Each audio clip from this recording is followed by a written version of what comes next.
Assalomu alaykum. Bugun sizlar bilan kartoshka palov qilamiz.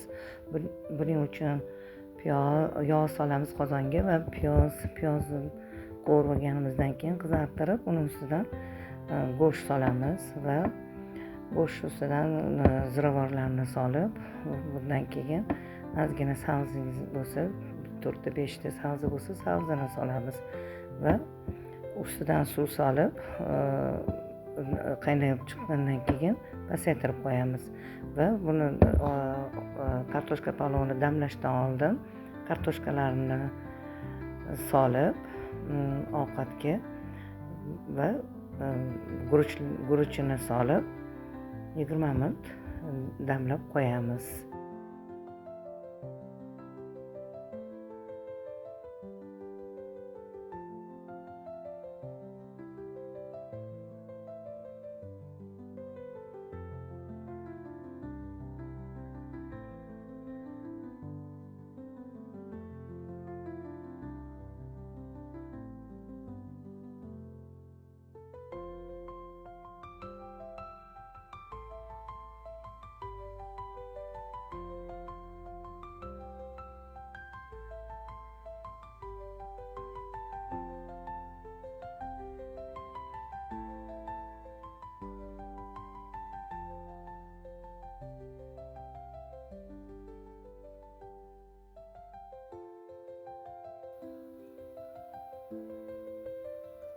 Mana oshimiz ham tayyor bo'ldi.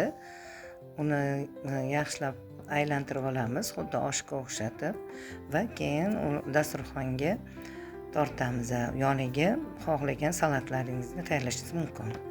Yoqimli ishtaha.